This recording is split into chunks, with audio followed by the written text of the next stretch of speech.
Hi friends, is sorry cinema bus அப்டேட்டில் அடுத்தது ஒரு லேட்டஸ்டான ஒரு அப்டேட்டுங்க. ஸோ ரஜினி சார் நேற்று பார்த்தினாக்கா மும்பையில் ஒரு முக்கியமான நிகழ்ச்சியில் கலந்துக்கிட்டார். ஸோ வேவ்ஸ் சமிட் சொல்லிட்டு ஒரு என்டர்டெயின்மெண்ட் சார்ந்த ஒரு ப்ரோக்ராம், அந்த ஃபங்க்ஷனில் அவர் கலந்துக்கிட்டார். அதில் பேசியிருந்தார், அதெல்லாம் நம்ம பார்த்துருந்தோம்.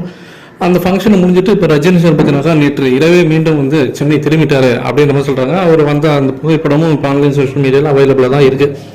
இது ஒரு பக்கம் இருக்க, கூலி படத்தோடைய அந்த போஸ்ட் ப்ரொடக்ஷன் பணி வந்து ரொம்ப ஸ்பீடாக நடந்துருக்கு, ஜெட்டு வேகத்தில் நடந்துருக்கு அப்படின்னு தான் சொல்லணும்.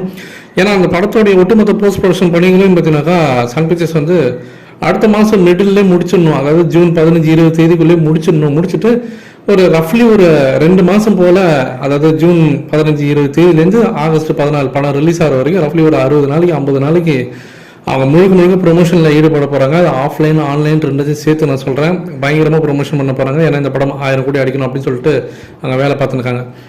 நமக்கு கிடைச்ச ஒரு லேட்டஸ்டான தகவல்னாக்கா, இந்த படத்தோடைய அந்த எடிட்டிங் ஒர்க்ஸில் உட்காந்து ஒருத்தர் பார்த்து சொன்ன ஒரு விஷயம், படம் ஃபுல்லாக எங்கே பார்த்தாலுமே கோல்டு தான் அப்படின்ற மாதிரி அவர் சொல்கிறார்.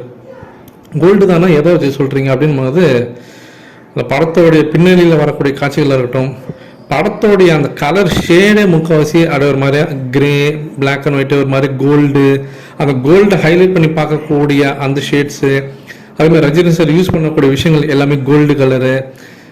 படம் ஃபுல்லாமே அங்கங்கே உங்களுக்கு வந்து கோல்டு அப்படியே மின்னிக்கிட்டே இருக்கும். உங்களுக்கு அந்த ஒரு இது உங்களுக்கு அந்த ஸ்க்ரீனில் பார்க்கும்போது அங்கங்கே அந்த கோல்டு அப்படியே மின்றதெல்லாம் உங்களுக்கு தெரியும். அங்கங்கே அதை யூஸ் பண்ணியிருக்காரு, கொஞ்சம் வித்தியாசமாக அதை ட்ரை பண்ணியிருக்காங்க அப்படின்ற மாதிரி சொல்கிறாங்க.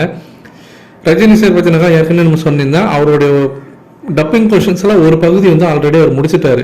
ஜெயிலர் செகண்ட் பார்ட்டோட ஷூட்டிங் போகிறதுக்கு முன்னாடி முடிச்சிட்டாரு. இப்போ அடுத்த மீதி இருக்கக்கூடிய அடுத்த செகண்ட் போர்ஷன்ஸையும், அதாவது மீதி இருக்கிற போர்ஷன்ஸையும் அவர் அடுத்தது ஜெயிலர் செகண்ட் பார்ட்டோடைய அடுத்த ஷெடியூல் போகிறதுக்கு முன்னாடி அவருடைய ஒட்டுமொத்த டப்பிங் ஒர்க்ஸையும் முடிச்சிருவாரு அப்படின்ற மாதிரி தான் தகவல் இருந்தனுக்கு. ஏற்கனவே ஸ்ருதிஹாசன் உட்பட சில முக்கியமான நடிகர்லாம் இந்த படத்தில் நடிச்சவங்க எல்லாருமே அவங்களுடைய டப்பிங் போர்ஷன்ஸை முடிச்சிட்டாங்க. ஸோ தலைவரும் அநேகமாக அடுத்த ஒரு சில நாட்களில் மீதி இருக்க டப்பிங் போர்ஷன்ஸையும் முடிச்சிட்டாரு.